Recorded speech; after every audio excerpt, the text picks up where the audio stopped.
Hello and welcome back to the Wasteland, everybody. Welcome back to Fallout New Vegas, where today we're going to be going over every unique unarmed weapon, and we're going to be ranking them as to how hard they are to get. So let's hop right into this with our very first one. We're just going to be going down the line. Our very first one is the two-step goodbye. This one is the unique Ballistic Fist, and for an overall rating, I would say this one's probably a 2 out of 5 to get. Why? Because it is another Gunrunner's Arsenal weapon, so you just have to go to the Gunrunners and you have to purchase this.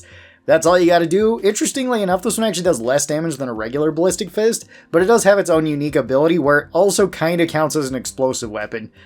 When I talked about the unique explosive weapons, there were a few questions about why this one didn't get put there, and honestly I associate it more with unarmed, but technically you are right, it is an explosive and it's also an unarmed weapon. It's one of the few kind of cross-perk weapons like that. Two-Step Goodbye does have a way higher crit chance at 4 times, as well as on crit, it puts an explosive on the enemy that doesn't really do that much damage on the initial hit. It's only 10 extra damage, but then it does explode, dealing even more damage to everything around it.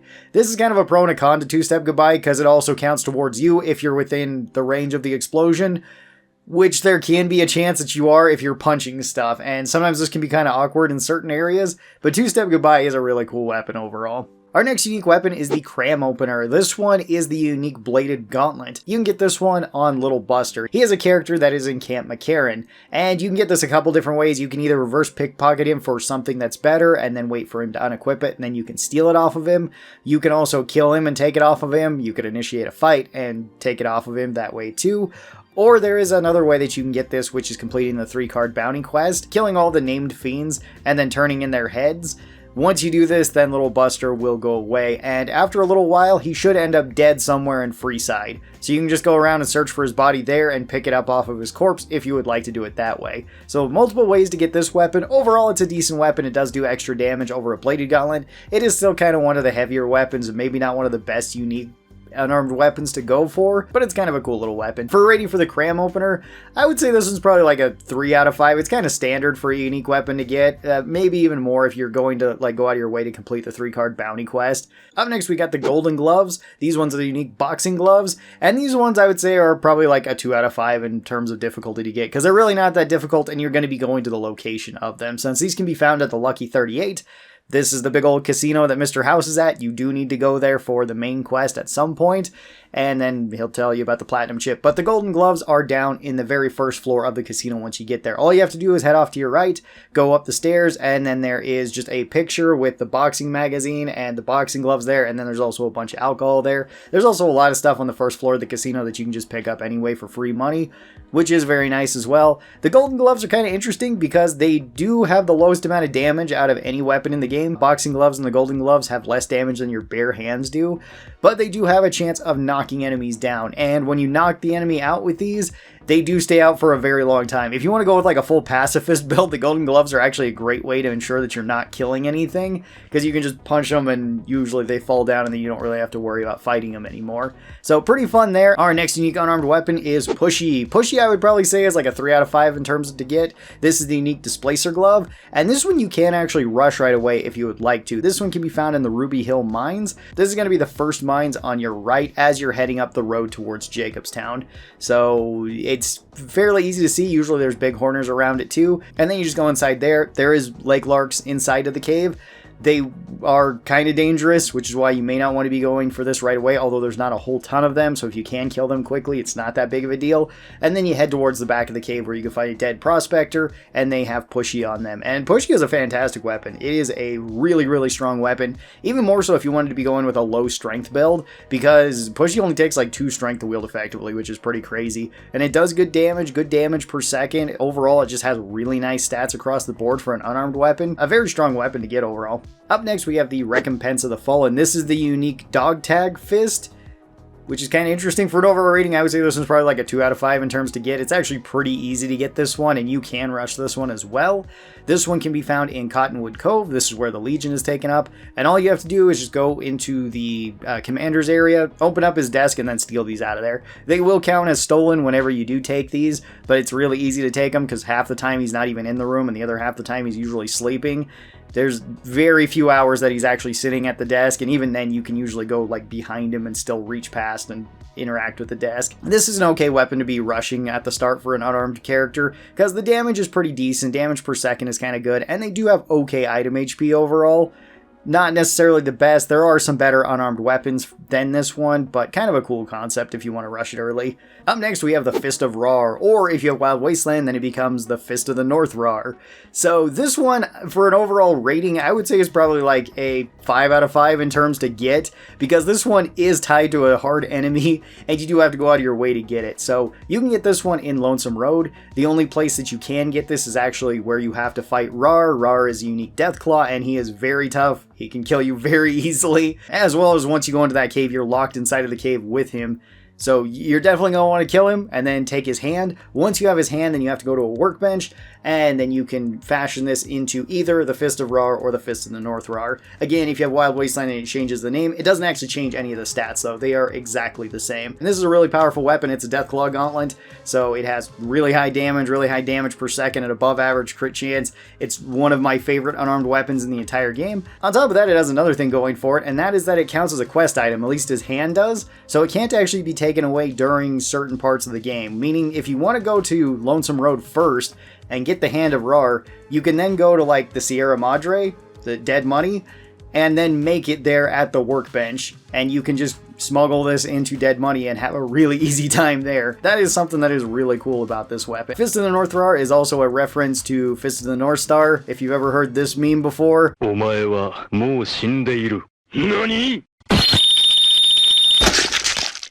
Then you know kind of what Fist of the North Star is. There's actually quite a few anime references in New Vegas. I mean, even the cover art is an anime reference, so that's pretty cool. Up next, we have the Industrial Hand. This is one of the unique power fists, kind of. This one functions more like the Ripper or the Chainsaw, where this one is just a saw blade on a power fist. You get this one in Lonesome Road at the Ashton Missile Silo, where you just go there and then it's sitting on a shelf. You can just pick it right up. So for an overall rating, I would say this one's probably like a 3 out of 5 to get. You're going to be going to that area, so it's not very difficult, but Lonesome Road is kind of tough, and this is about halfway through it. So it's going to be awkward to rush this one if you want to go for it. You're kind of better off going for some other unarmed weapons over this one. This one is pretty strong though. Good damage, really good damage per second. Actually has a pretty high crit chance too. It's really bad in VATS though. Don't use the Industrial Hand in VATS. Not necessarily because like unarmed is bad in VATS. It's actually really strong in VATS. But the Industrial Hand by itself sometimes locks up the game and sometimes takes a very long time for like the VATS animation to go, so it's really annoying and kind of finicky at times. This one does have the most item health out of any of the unarmed weapons, similar to how like the Chainsaw and the Ripper have really high health because they are essentially fully automatic weapons, and just like those weapons, this one also ignores armor, which is quite good. Next up, we have Embrace the Mantis King. This is the unique Mantis Glove, a really cool weapon and kind of an underrated weapon. This one I would say is a 2 out of 5 to get though, because you just have to buy this one. It comes with the Gunrunner's Arsenal DLC. You just have to go to Mick and Ralph's shop and then you can purchase it from there. Not really all that exciting to get, but it is a very strong weapon. It does really good damage, has a 3 times crit modifier, very high crit damage, and pretty decent item durability overall. It's a weapon that you can do a lot of damage with, especially with a crit build if you have like maxed out luck and finesse and better crits and like ninja on top of that. You can do quite a bit of damage with Embrace the Mantis King. It is a very good weapon. Next up, we have Grease Lightning, one of the unique power fists. This one is also a 2 out of 5 in terms to get, because you can just go right to the Brotherhood bunker and buy this one if you have enough money. It is going to cost you quite a bit, and this is more steps than like the standard Gunrunner Arsenal weapons, where you could just go to the Gunrunners or Mick and Ralph or Novak or wherever to buy them. This one you do kind of have to be accepted by the Brotherhood to get in, but then once you're there, all you have to do is just talk to the Quartermaster and then you can buy this one. This one does good damage and has a really fast attack speed compared to the other power fists. It's much quicker than other ones, so the DPS can actually go up pretty high on this, and it does have really good item HP compared to normal power fists as well. Next up, we have Salt Upon Wounds power fist. This one I'd probably say is like a 3 out of 5 in terms to get. Similar to a lot of these like DLC weapons, all you have to do for Salt Upon Wounds power fist is that you have to complete Zion. That's it. So once you complete Honest Hearts, then you're guaranteed to get like this, Joshua's pistol, Joshua's outfit, Salt Upon Wounds helmet, Daniel's outfit, all of that. You're always guaranteed to get that regardless of which ending you choose. And this weapon's kind of interesting because it does do damage over time, which is kind of on theme for it. It is a cool looking power fist. Not way unique compared to the other power fists though, in my opinion. So I don't find myself using this one that much, but it is kind of cool overall. Then we have all the gloves from Old World Blues, where first up we have the Corrosive Glove, which you could argue that this one may not technically be unique because there is 2 of them that you can get. but it is kind of different than the regular Scientist Glove, and it's not like the superheated Saturnite Fist where you can just keep making those as long as you find regular Saturnite Fist, but those can keep respawning. So the Corrosive Glove, there is only 2 of them. You can get this either at the waste disposal site where you can just pick this up. It's just on a shelf there. Or you can go and fight the unique spore plant, and then it's on its body. So either way, it's not very difficult to get. It does do poison damage and damage over time, which is kind of cool. But aside from that, it's kind of weak compared to other unarmed weapons. So unless you plan on rushing Old World Blues, you may not end up using this. Next up, we have the Sterilizer Glove, which again, technically you can get like 2 of these, but it's still kind of unique. It's not like the regular Scientist Glove. You can get 1 of these at the Y17 medical facility. You do need the sonic emitter, and it upgraded so that you can actually knock down the barrier there. Then once you pick this up, there is lobotomites that show up too, so you're gonna have to kill them. The other one of these you can get from the Super Ego. This one is located at Y17.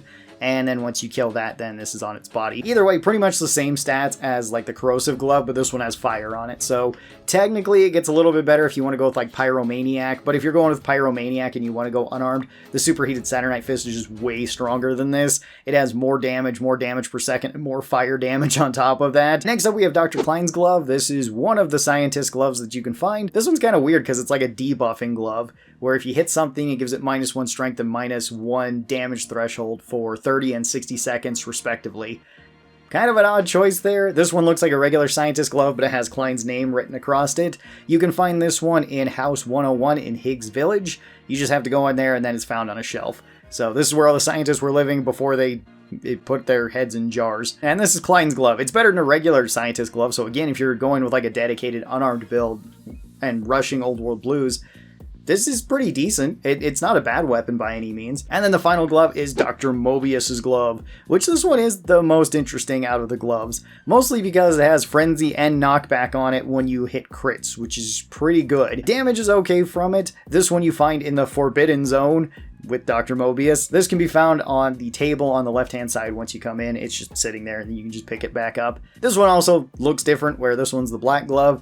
And I mean, this one's my favorite of the Scientist Gloves. Like, Mobius Glove is, I think, the best, just like he is the best of the scientists there. For a rating for like all of these, they're not very difficult to get. Like, yeah, they're all tied to unique things. So like most of them would be like 4 out of 5s, 3 out of 5, somewhere around there. With Mobius as probably being the most difficult glove to get, although the Corrosive and the Sterilizer Glove you do need to go out of your way to get, and you kind of do it with Klein's Glove as well, but Higgs Village is safe, and you can rush there right away, as well as if you're doing like all the side quests, then you will need to go down there to grab like Gabe's Bowl, and you might as well be going there because there's a lot of unique items that you can pick up there. Going back to the regular Wasteland, our next unique unarmed weapon is Love and Hate. These are the unique Spike Knuckles. For an overall rating, I'd probably say these are about a 3 out of 5 to get too. These aren't actually that difficult, and you can rush these if you really want to. It might be kind of difficult though, because you do have to go north of Good Springs.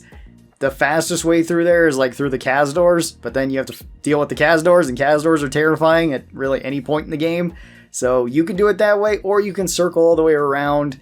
You can potentially take the shortcut through Sloan. I've talked about that multiple times in different videos. You just go up through like Black Mountain and cut around the side, and you don't have to fight anything, and then loop back around. But you can at least go to Bonnie Springs where you can find this. This is right near Red Rock Canyon where the Great Khans are. You go out there, and there should be 2 unique Viper leaders, which one of them has combat armor, the other one has metal armor. I believe that's metal armor reinforced. And the metal armor guy has a trail carbine. The combat armor girl has Love and Hate, as well as she also has plasma grenades, making her kind of difficult to fight early on. Both of them are kind of difficult to fight, but if you manage to kill them, then you will get these weapons, and these are some of my absolute favorite unarmed weapons. Like, Love and Hate is so good. It has really good damage per second. You can sneak these in. It has very low action point cost, really high item HP, and you can fix these with like Brass Knuckles and Spike Knuckles, so it just makes a fantastic early game weapon, really for any build. Even if you're not going with an unarmed build, these are still really good just to be carrying around if you don't want to be using your ammo on weaker enemies. Like if you want to be punching ants or maybe some like lower level rad scorpions, you can do that and still like spare all of your ammo for some stronger things. Like, Love and Hate is really cool. Next unique unarmed weapon is She's Embrace. This one is the unique Yao Guai Gauntlet. For an overall rating for this, I'd probably say this one's like a 4 out of 5 as well. It's not as difficult as like Rawr's hand to get. You're not going to as scary a place, but you still have to go out of your way to get this. You can find this if you go up to the Sorrows camp in Zion and you start the quest Rite of Passage. You then have to take drugs and fight a bear, and this kind of messes with your screen. You don't have to go very far from the Sorrows camp for this, luckily. And there's not a whole lot of enemies up there. There can be Yaoguais, there can be the Spore Carrier plants and the Spore Carrier Trog people. Once you kill through them and you go up into that area, then you're going to have to fight She, and she is a flaming Yaoguai. She's very strong, and she can clone kind of multiple of herself, so this can be difficult. I recommend you go and grab like the Survivalist rifle if you didn't bring a strong weapon here, and then you can take her down pretty quick. Once you take her down, then you get her paw, and you take that back to the Shaman, and then he will give you this weapon. And for an overall weapon, it's not really that crazy. It does okay damage. The main advantage of this is that it has a ton of item HP. It has like 900 item HP, which is insane. Most weapons don't have that much. The Industrial Hand, I think, has like 1600 HP, but it's a fully automatic weapon. If you want to take She's Embrace just because it's pretty much unbreakable, you can do that if you would really like to. And then our very last unique unarmed weapon is the Paladin Toaster. This is the unique Zap Glove, and this one's pretty cool. This one deals electricity damage and damage over time, and it's actually really easy to get. I would say this was probably like a 2 out of 5 to get. You can actually get this one right outside Helios 1 in the cave that's nearby. You go inside there. There should be 2 to 3 Nightkin, and they do have stronger weapons. They might have bumper swords or like miniguns and stuff. But if you do kill them, then you can find this just laying on a survivor nearby. The damage from it is pretty good, and the fact that it deals like damage over time is pretty nice. And that covers all of the unique unarmed weapons. I will be making this into like a full-length supercut video, including all the unique weapons in New Vegas. That should be pretty fun, so be on the lookout for that. Thank you guys so very much for watching this. I hope that you guys enjoyed it. Also, tell me which is your favorite unarmed weapon, just out of all of them. You guys take care, and I'll talk to you next time. Bye-bye, everybody!